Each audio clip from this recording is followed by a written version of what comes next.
patient qui vient pour recevoir une chimiothérapie. Donc bien sûr, systématiquement, si on parle du côté administratif, les patients qui arrivent au centre ont un séjour administratif qui est créé et qui donc va permettre d'enregistrer leur venue et puis tous les actes qui vont être faits pendant leur durée d'hospitalisation. Une chimiothérapie, ça peut se faire soit en hospitalisation de jour, soit en hospitalisation complète, ou soit en hospitalisation de semaine, c'est-à-dire que le patient va quand même rester dormir 1 ou 2 nuits. Et donc, en fonction de ces différentes alternatives à l'hospitalisation, et surtout en fonction de son traitement, il va pouvoir bénéficier de l'une ou l'autre. Systématiquement, les patients donc, ont un rendez-vous. Ils savent qu'ils vont venir pour une chimiothérapie, soit dans une de ces 3 alternatives à l'hospitalisation. Donc, il sait d'emblée, il a un rendez-vous. Il sait d'emblée dans quel service il va être orienté. Donc, il passe au bureau des entrées, ce qui est logique pour déclencher son admission. Et puis ensuite, il va être accueilli donc, dans le service qui va lui faire son traitement.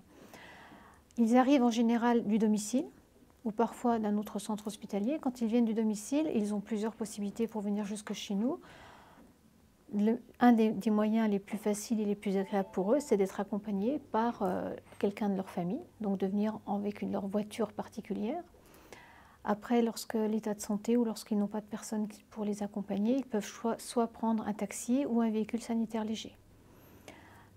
Si l'état de santé est beaucoup plus altéré, ils peuvent bien sûr aussi bénéficier d'une ambulance. Tous les patients qui reçoivent une chimiothérapie sont des patients qui sont traités pour cancer et donc qui sont sous ALD, comme on dit, c'est-à-dire qu'ils ont une affection longue durée qui fait que tout ce qui est autour du traitement et le traitement par lui-même va être pris en charge à 100%. Donc les transports sont remboursés par la sécurité sociale. Mais bien sûr, la sécurité sociale, elle a aussi ses limites. Donc, lorsque les patients peuvent venir par leurs propres moyens, c'est quand même, ils peuvent être remboursés, mais c'est aussi un gain pour la société. Alors, un parcours, si vous considérez que c'est un séjour d'hospitalisation, bah, si j'y viens en hôpital de jour, la chimiothérapie peut se faire entre 1 heure, 3 heures, 5 heures. En tout cas, dans la journée, le patient va recevoir sa chimiothérapie. Il arrive, il voit le médecin, il a son traitement, il repart à la maison. Soit le patient va être hospitalisé parce que le traitement va se faire sur plusieurs jours. Donc il est hospitalisé, il arrive, il a son traitement, il reste 1 nuit, 2 nuits, 2 jours en fonction du traitement, il repart après. Et la même chose pour que ce soit l'hospitalisation de semaine ou l'hospitalisation traditionnelle.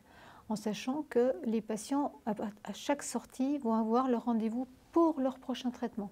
Puisqu'une chimiothérapie, ce n'est pas une seule injection, c'est tout un parcours dans leur projet thérapeutique. Et donc, il peut y avoir 6 cures, 12 cures.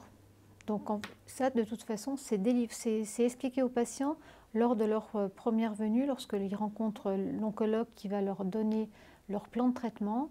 Il va leur expliquer qu'ils vont avoir tant de chimiothérapie, tant de séjours d'hospitalisation, soit en hôpital de jour, soit en hospitalisation autre. Comme c'est une affection longue durée, ce sont effectivement les caisses de sécurité sociale, de MSA, enfin bon, en plus il y a des regroupements, donc c'est effectivement eux qui prennent en charge les transports. Les mutuelles, elles vont plus prendre en charge si le patient demande une chambre particulière ou s'il y a des choses comme ça. Mais les transports sont remboursés par la caisse d'assurance maladie. Une des valeurs du centre Leclerc, c'est que le patient puisse bénéficier d'un 0 reste à charge, c'est-à-dire que tous les soins dont il peut bénéficier à l'intérieur de l'établissement sont des soins qui ne lui seront pas facturés. Et pour nous, c'est vraiment très important. Le cancer est déjà une maladie qui a des répercussions au niveau familial, social, professionnel. Donc au moins, tout ce qu'on peut leur offrir ici, eh bien, que ça ne leur coûte rien. Une réaction? Un témoignage? Commentez ce reportage sur dijonsanté.fr.